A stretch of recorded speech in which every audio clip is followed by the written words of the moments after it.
Bonjour la famille, que la grâce et la paix vous soient données de la part de Dieu le Père et de notre Seigneur Jésus-Christ. Béni soit Dieu le Père de notre Seigneur Jésus, qui par sa grâce nous instruit par toutes les situations de vie que nous rencontrons. Et élevé soit son saint nom au siècle des siècles. Amen. Les frères, dans la nuit d'hier, aux environs de 23h30, j'ai souffert d'une terrible rage de dents.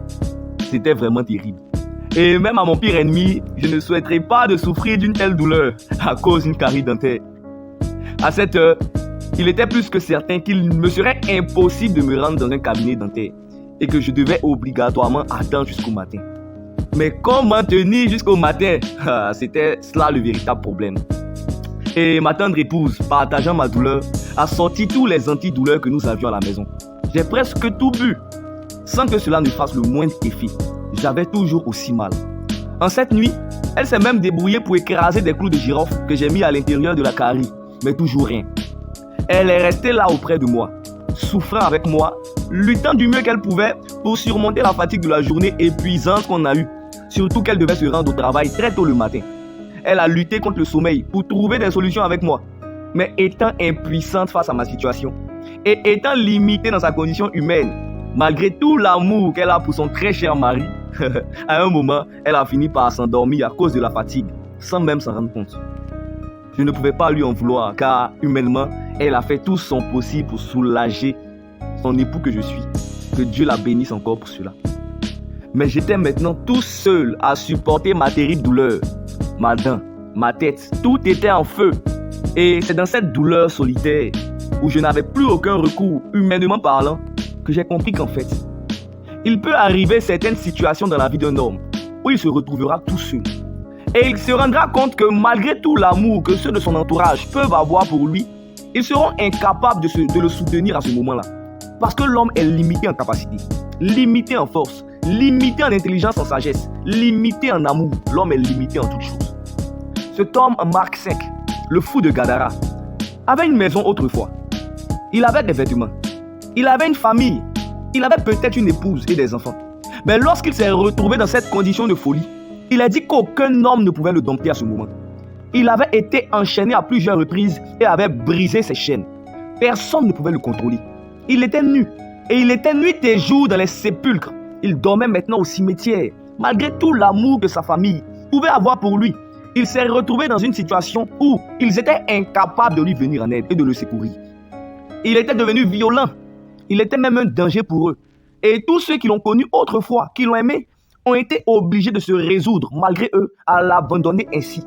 Bien qu'ils aient plusieurs fois essayé de l'enchaîner pour le canaliser, mais il avait toujours détruit ses chaînes. Amis, tous ceux que tu vois fous dans la rue ont des parents. Mais ils se sont retrouvés dans des conditions où les parents n'avaient pas les ressources pour les aider. Ils ont été finalement abandonnés.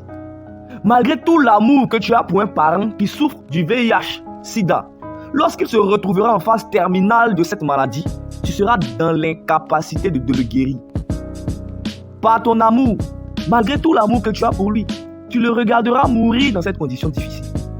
Plusieurs ont connu des maladies telles que l'AVC, où tout leur corps a été paralysé, incapables même de faire leurs besoins d'eux-mêmes.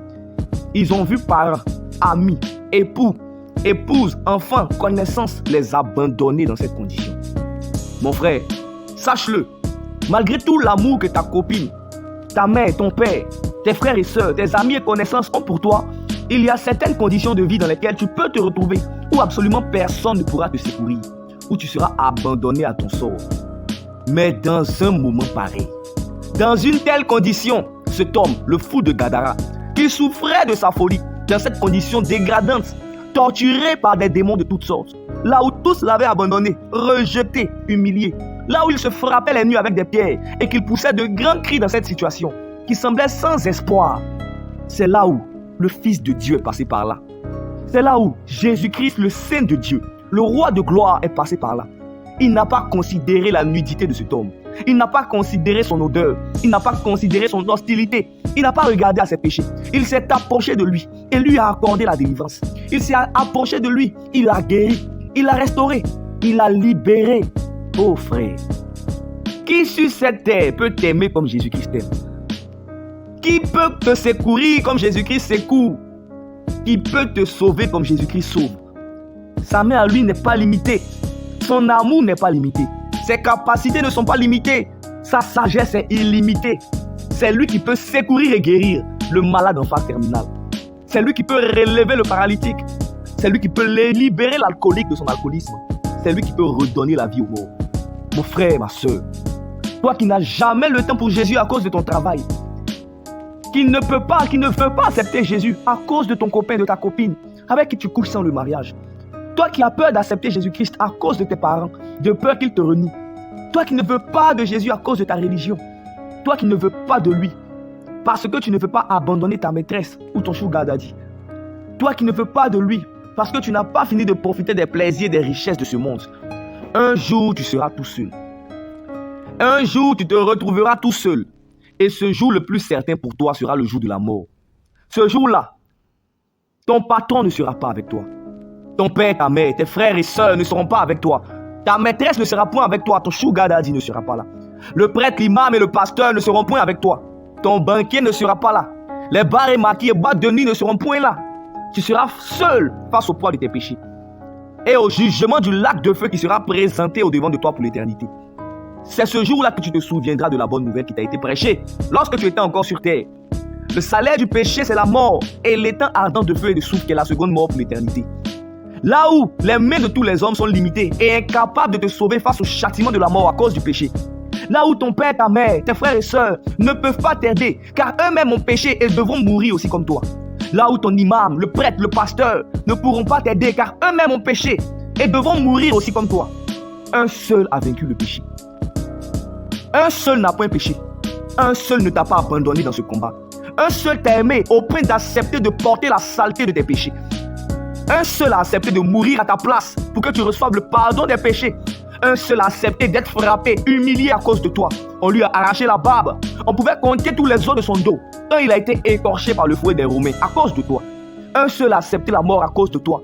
Mais parce que lui-même n'avait pas péché, la mort n'a pas pu le retenir. Car si le salaire du péché c'est la mort, à celui qui n'a pas péché, la mort n'a aucun pouvoir sur lui. Un seul a vaincu la mort. Un seul est ressuscité. Un seul pouvait toi aussi te donner la victoire sur le péché en t'accordant le pardon des péchés. Un seul pouvait aussi te donner la victoire sur la mort et te faire éviter le lac de feu en te ressuscitant comme lui-même est ressuscité et t'accueillir dans son royaume de gloire. Et cette seule personne, c'est Jésus-Christ, le Fils de Dieu.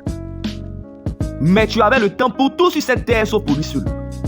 Aujourd'hui, si tu entends encore ma voix, si tu écoutes encore mes paroles, c'est parce que tu vis. Et parce que tu vis, tu peux encore te repentir et mettre ta foi en Jésus-Christ. Car je veux t'avertir que si tu ne crois pas en lui, tu rends nul son sacrifice à la croix pour toi. Car il n'y a que par la foi en lui. Il n'y a que par la foi en lui qui te conduira à renoncer au péché et te faire baptiser en son nom pour recevoir le pardon des péchés et le don du Saint-Esprit pour devenir un enfant de Dieu qui te permettra un jour d'être délivré de la puissance de la mort et de vivre éternellement dans son royaume merveilleux avec Dieu son Père.